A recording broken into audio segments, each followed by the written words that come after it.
Здравствуйте, друзья! Сегодня у нас 14 июля, пятница. Как всегда, последние, с моей точки зрения, важнейшие новости сегодняшнего дня и прошедшей недели.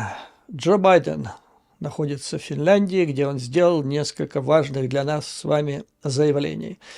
По его словам, он прогнозирует, что война на Украине не будет продолжаться, как он сказал, годами. По его мнению, рано или поздно, то есть в достаточно обозримом будущем наступит момент, когда по экономическим, военным, политическим и другим вопросам Путин поймет, что дальше продолжать войну для него смысла нет. Это контрпродуктивно.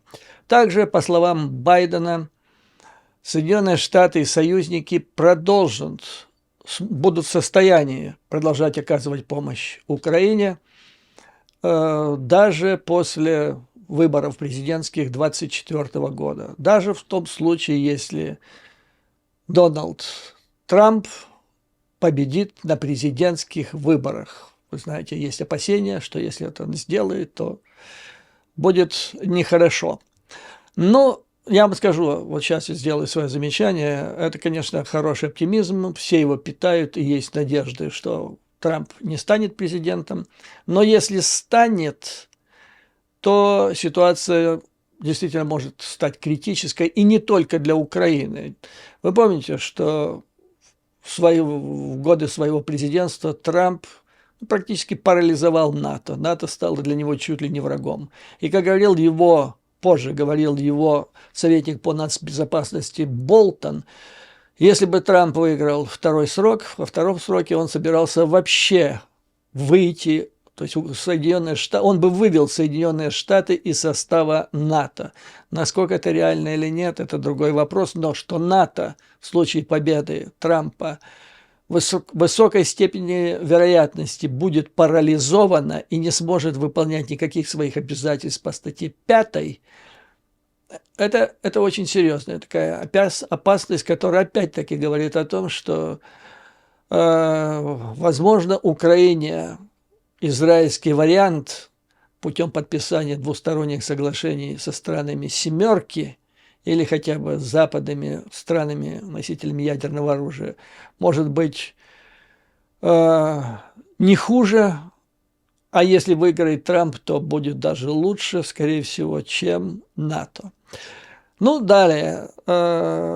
Байден выразил надежду, что украинское контрнаступление создаст импульс для мирных переговоров, позиции силы, которая приведет к тем результатам, которые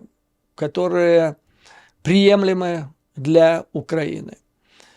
Сегодня же в Джакарте госсекретарь Блинкен, который там находится с визитом для участия в конференции стран Юго-Восточной Азии, заявил, что, по его мнению, Россия в настоящее время не стремится никаких переговоров, то есть даже признаков нет. На этой конференции присутствует, помимо Блинкена, также министр Лавров, представитель Китая.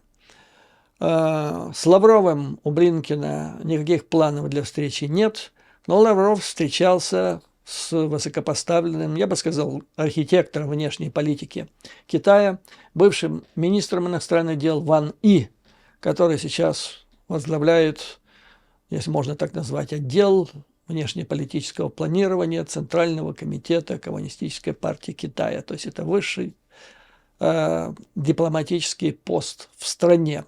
Но ранее на этой неделе агентство Reuters напоминает, что Лавров заявил, что война не закончится до тех пор, пока Запад не откажется от навязчивого желания нанести стратегическое поражение России.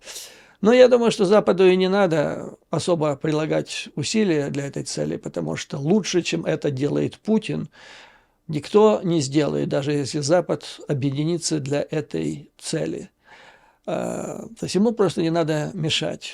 Ему даже условия особо создавать не надо.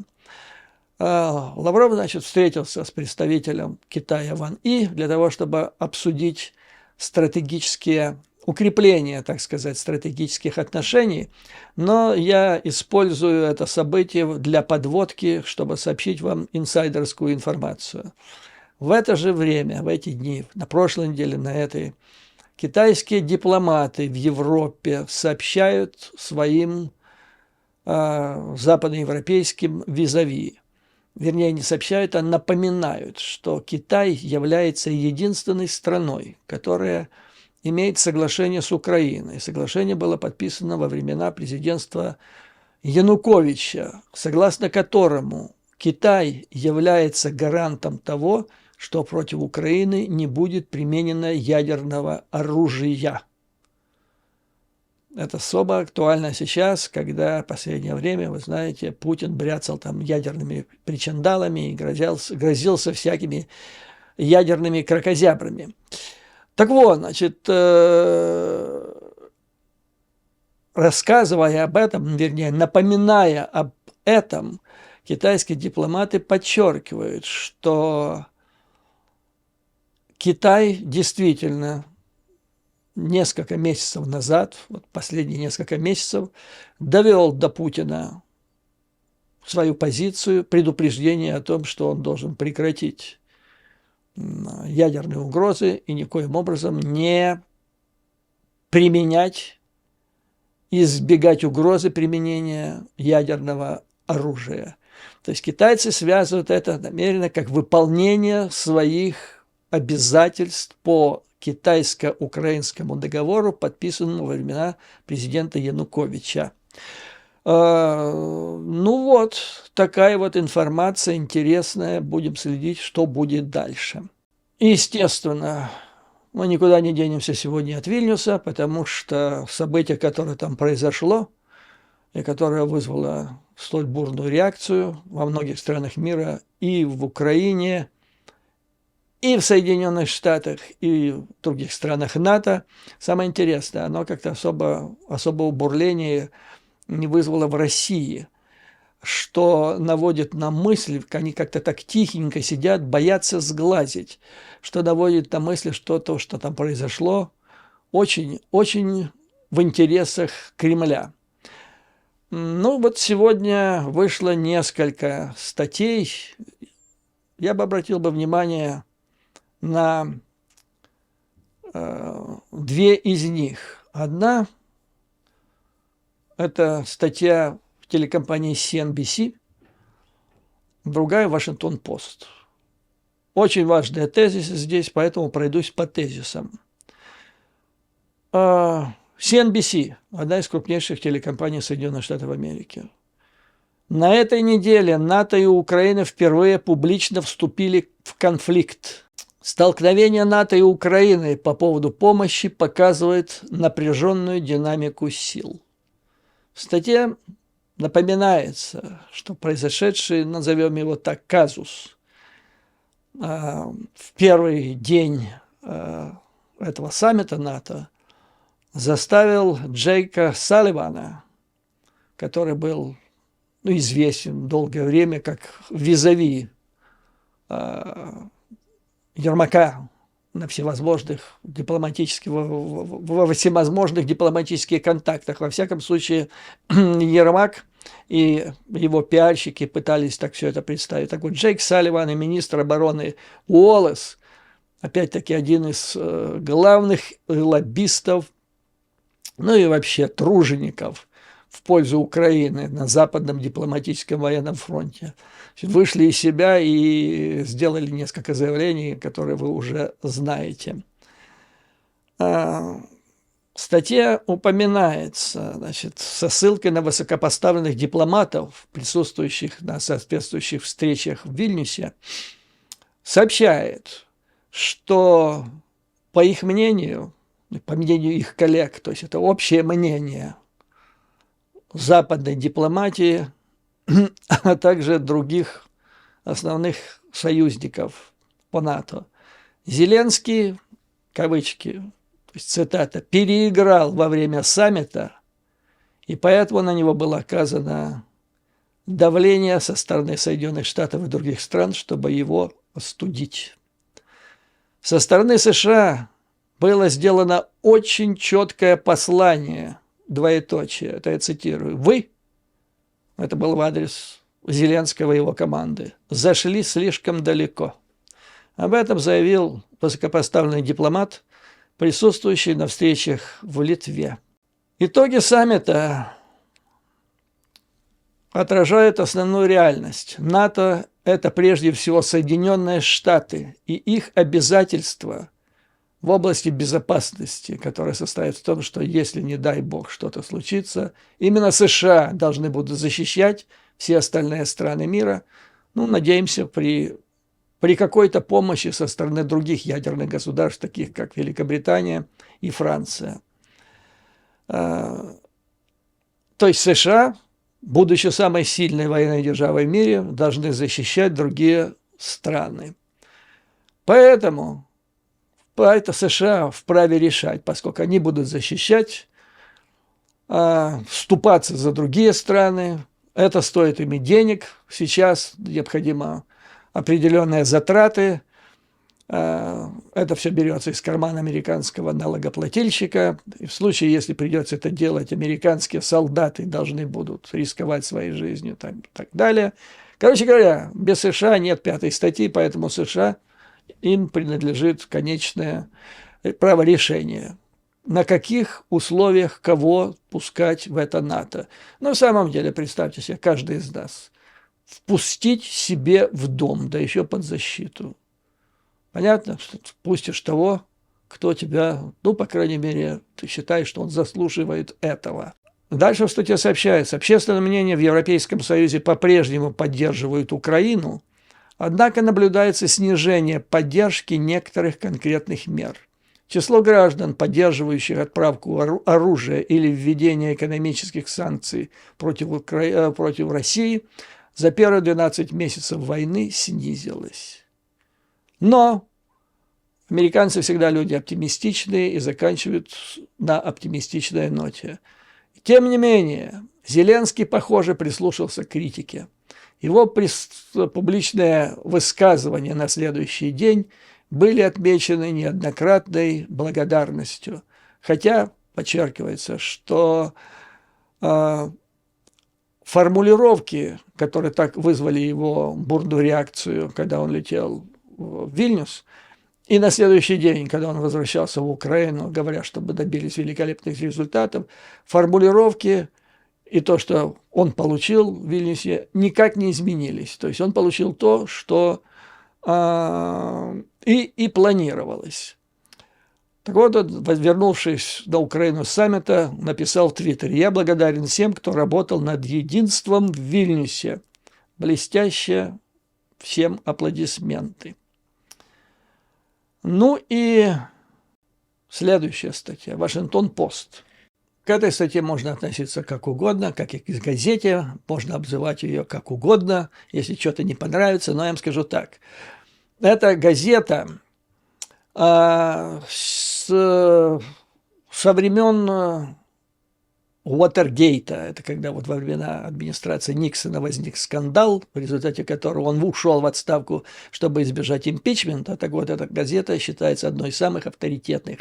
А когда в Белом доме сидит президент-демократ, то это самая авторитетная газета.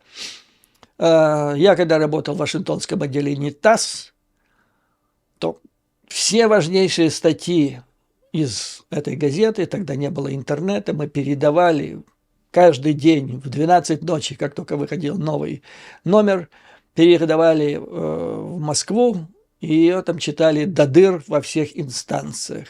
Имеется в виду в руководстве ЦК КПСС и так далее. Важнейший источник информации для умных людей. Так вот, что пишет Вашингтон-Пост, отражающая, имеющая лучший доступ, чем любая другая газета в Соединенных Штатах, да вообще в мире сейчас, к Белому дому.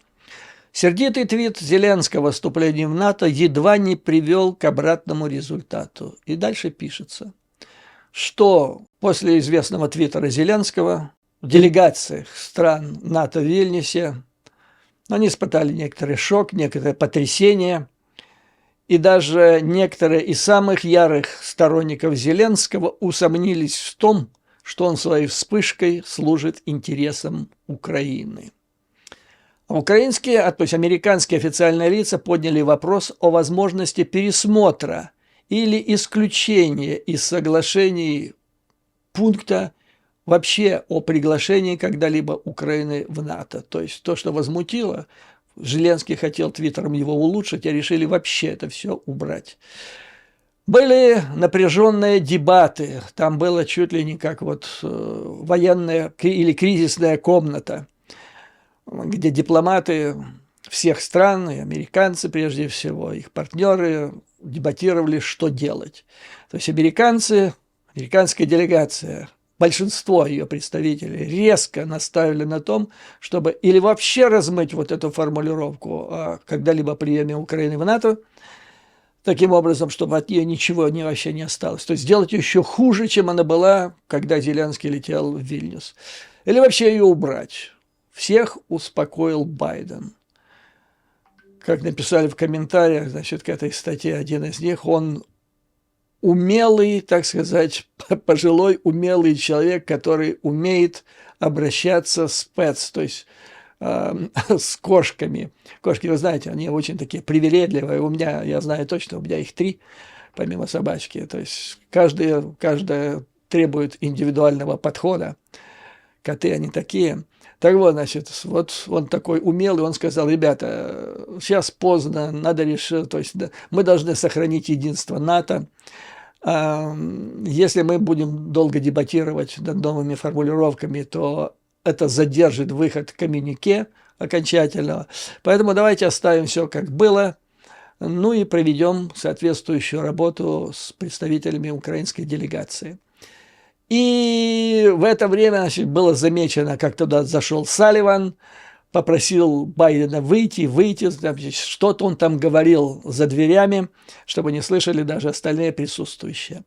А накануне, значит, Салливан был замечен в 30-минутном разговоре с Ермаком, в ходе которого, как пишет газета, Ермак выглядел как человек, который пытается оправдываться, а Салливан вел разговор с достаточно решительным видом. Ну, то есть, если перевести это с языка политкорректности, видимо, Салливан вставлял фитиль Ермаку, а тот пытался оправдываться. Короче говоря, решили не убирать вот это предложение о приглашении когда-то Украины в НАТО и выступлении, оставить все так, как и есть. Ну и таким образом все это, значит, закончилось. Статья заканчивается следующим. Напряженная попытка как-то удержать позицию Украины, не ухудшать позицию Украины, привела к тому, что некоторые из наиболее сильных сторонников Киева, я так догадываюсь, это, наверное, страны восточного фланга НАТО, выглядели измотанными и измученными. Это было невесело, сказал один из высокопоставленных политиков НАТО, который присутствовал, вернее, был знаком с ходом переговоров. Ну и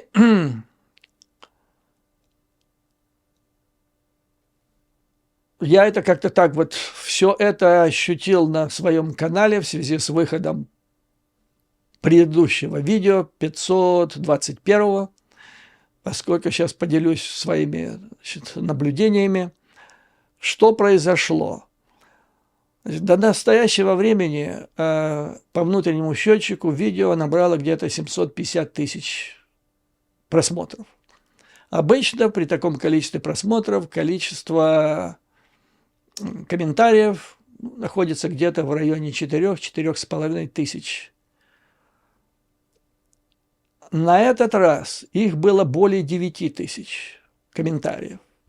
То есть в 2 раза больше. В 2 раза больше, если бы было реально люди просмотрели и написали комментарии, то просмотров должно было быть где-то 1,5 миллиона. А их было, как я вам сказал, 750 тысяч. Что свидетельствует о том, что, ну вот так примерно половина из этих комментариев было написано людьми, которые не смотрели видео. Они просто заходили.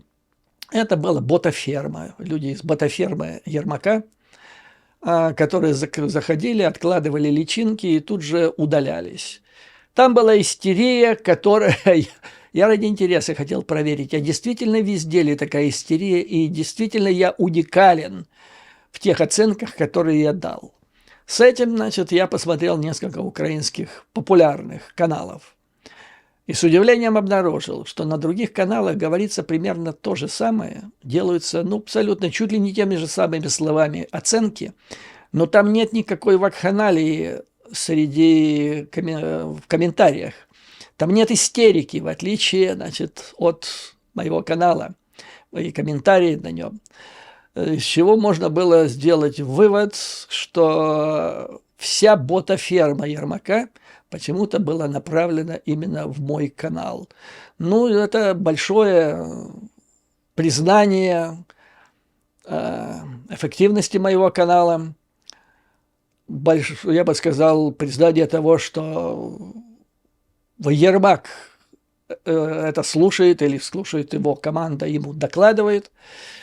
Но, значит, что было, что сквозило? То есть боты там присутствовали вот из 9 тысяч комментариев, но, наверное, половину можно отнести к ботам.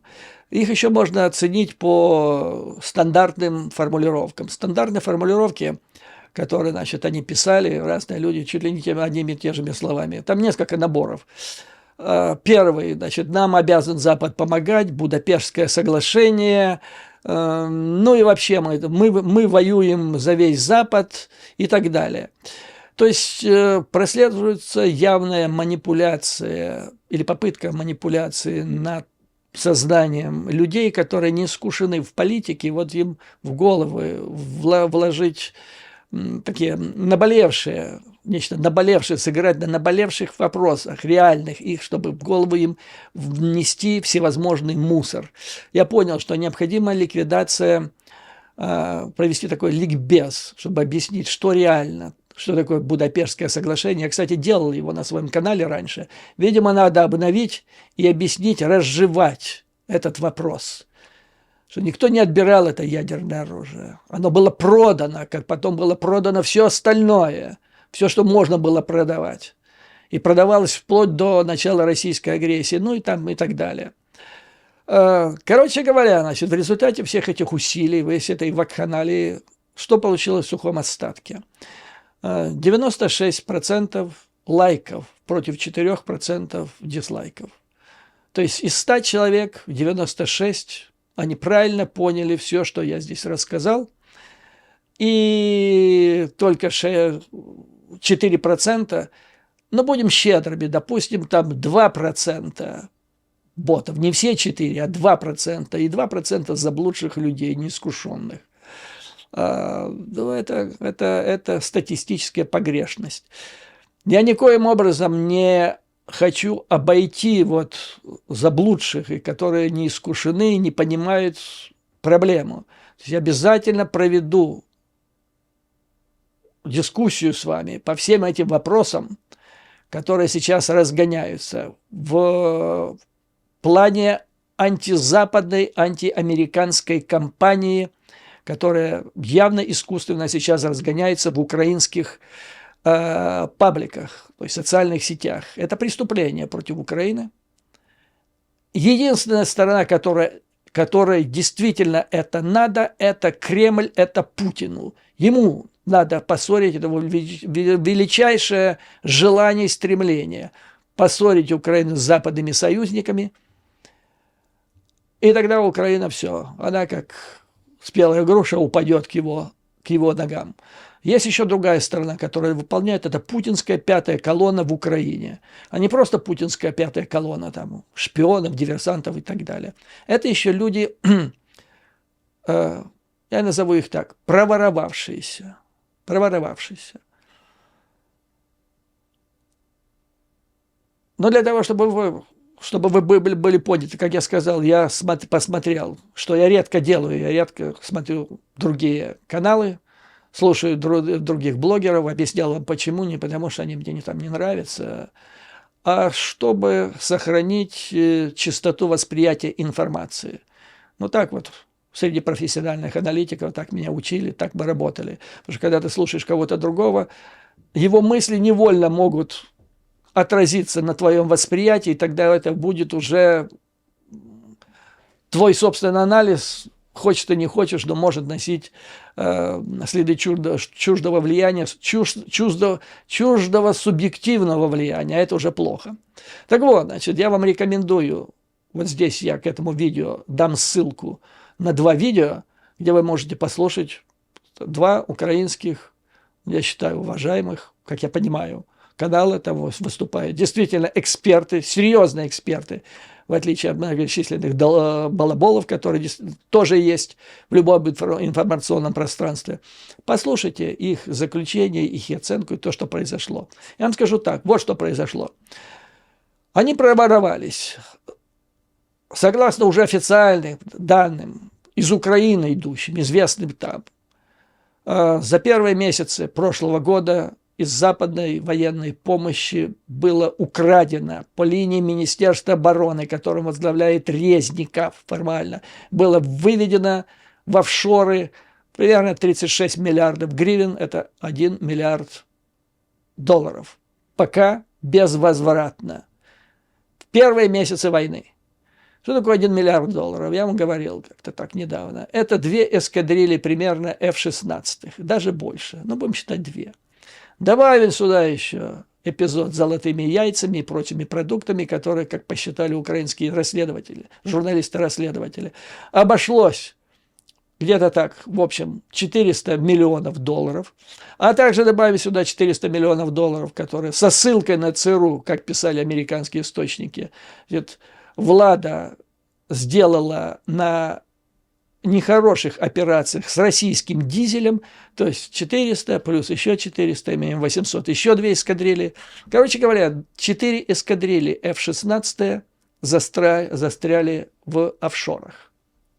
Вот с этим и приехал директор ЦРУ недавно в Киев. То есть первый раз с аналогичной темой он прилетал 12 января. Теперь вынужден был прилететь еще раз. Народ понял, что проворовался. И народ решил действовать по методу Путина. То есть они вроде бы хотят на Запад, в НАТО и в ЕС, а на самом деле учатся у Путина. А как действует Путин? Когда его в чем-то обвиняют или на него наезжают, он эскалирует ситуацию. Встает в позу гопника, а что такое там типа. И вот это оно вот и произошло. Но переиграли, холодный душ. Вот так вот получилось. То есть объяснили, что так это не работает. Ну и вот эта кампания антизападная, повторяю, она, я вижу теперь, откровенно, даже на своем сайте, она инспирирована из ОПы, из ОПУ, да? Что приводит к печальному заключению, что 5-я колонна продолжает работать. Сивкович, видимо, продолжает руководить. И это вот самое последнее, это открытие 2-го фронта. Вернее, он никогда не закрывался. Сейчас его просто активизировали на фоне... Чем меньше у Путина шансов и возможностей добиваться побед на военном, настоящем фронте, тем больше запускается в дело 5-я колонна на внутреннем фронте. Это подрыв, это преступление против Украины, потому что это делается в очень нехороший момент для Украины. Объясняю почему. Потому что вот буквально на днях сообщали различные источники о том, что администрация Байдена, и он сам об этом говорил, Она сейчас решает деликатный вопрос, для нее деликатный, по разным причинам, о поставке ракет «Атакамс». И последнее, что нужно было для того, чтобы решить этот вопрос положительно, это вот разгонять антизападноамериканскую истерию в пабликах Украины, которые мониторят американцы. Они все это мониторят. Далее, помимо этого, значит, как будет теперь решен вопрос с «Атакамс», я не знаю. Будем посмотреть, видимо, это должно быть решено в ближайшее время. Но одновременно в Конгрессе Соединенных Штатов происходили очень знаменательные события. Группа ультраправых республиканцев, ярых сторонников Трампа, так называемая группа МАГА, один из лидеров которых, Марджори Тейлор Грин, рассматривается Трампом на должность вице-президента, он еще не выбрал своего попутчика. Вот одним из кандидатов является Марджори Грин, которая стопроцентный последователь. Значит, они решили убить военную помощь Украине. И не только военную. Значит, был проведен бой по этому поводу в Конгрессе. И, как сообщает американская печать, это так называемая МАГА, трамповская. Его еще называют путинское крыло или путинский кокус в Палате представителей. Вот предприняла атаку в четверг с тем, чтобы лишить Украину военной помощи. По этому поводу, значит, американская печать, это в частности, кто у нас тут? MSNBC, одна из крупнейших телевизионных компаний, сообщает, что этот антиукраинский демарш на этот раз провалился. Но особо радоваться пока рано, потому что он показал, голосование по этим демаршам, я вам сейчас о них расскажу, показал, что количество противников Украины среди республиканцев в значительной степени выросло. Ну, например, вот депутат Тейлор Грин внесла поправку об отказе выделить $300 миллионов на финансирование Украины. За эту поправку ее проголосовало 89 конгрессменов, 341 проголосовали, вернее, 89 за, 341 провалилось. Затем она же выдвинула поправку, чтобы запретить поставку кластерного или кассетных зарядов в Украину. Тоже провалилось. Счет был 147-276. Тоже провалилось. Дальше было предложение представителя Мэтта Гетца, который в его поправке было запрещение оказания любой помощи Украине в области безопасности. За него проголосовало 70 против 358. Ну, то есть, как сообщает MSNBC, неискушенный читатель, прочитав эти данные, может сказать: о, как классно, да, какое большинство имеют сторонники Украины. Ну, не совсем так, недостаточно повода для радости, по мнению телекомпании, потому что год назад, когда Конгресс обсуждал и принимал законы, касающиеся помощи Украины, количество республиканцев, которое было против Украины, оно исчислялось менее 10. Ну вот, допустим, там Палата представителей проголосовала за приостановку нормальных торговых отношений с Россией. Против выступило всего 8 республиканцев. Ну и так далее. Примерно. То есть их было всего ничего.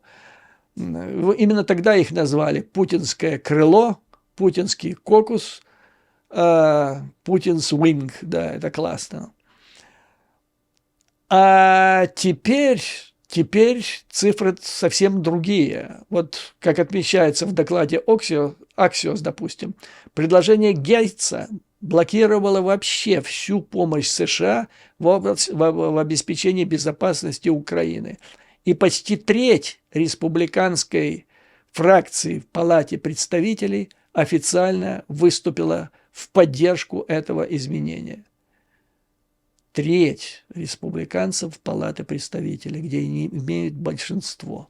И от этой Палаты представителей зависит предоставление следующего пакета финансовой помощи Украине, который, может быть, придется запросить уже осенью этого года, потому что в последнее время, вы помните, там оставалось 6,2 миллиарда, наскребли их из воздуха, фактически сказали, что там, извините, обсчитались, думали 3, а там оказалось еще 3 неучтенных, пересчитали, но и они подходят к концу, вернее, подойдут к концу осенью. И вот опять придется обратиться. За прошлый год, повторяю, если в прошлом году противников Украины среди республиканцев было 5, 8, то теперь их вот по поводу голосования Гетца, их, как пишут MSNBC, их уже около трети. И вот эти разборки, вот такие демарши, они никоим образом не способствуют улучшению отношения к Украине. Наоборот, нужно делать иначе.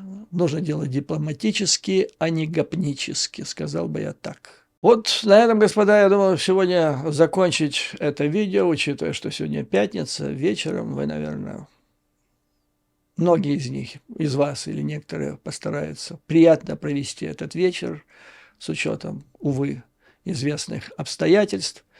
Подведу краткий итог вот этих всех дискуссий. Значит, я объясню в деталях тезисы, методички этой ботафермы личинок Ермака, которые, я уверен, теперь с его подачи разгоняют вот это антиамериканское, антизападное настроение среди украинского общества. Кстати, об этом. Тут вообще скандал сейчас назревает в Вашингтоне. Сейчас будут не больше, не меньше ФБР расследовать в Конгрессе. Что оказалось? Оказалось, что службы безопасности Украины, безусловно, это было сделано не без указания ОПы, Ермака, передала ФБР в рамках сотрудничества между спецслужбами двух стран, передала список сайтов, YouTube, Facebook там, и так далее, которые, согласно оценкам СБУ, были пророссийскими и антиукраинскими. Ну и ФБР, полагаясь, не проверив как следует, все это распространило среди руководства соответствующих американских компаний. Google, Facebook там и так далее, Meta.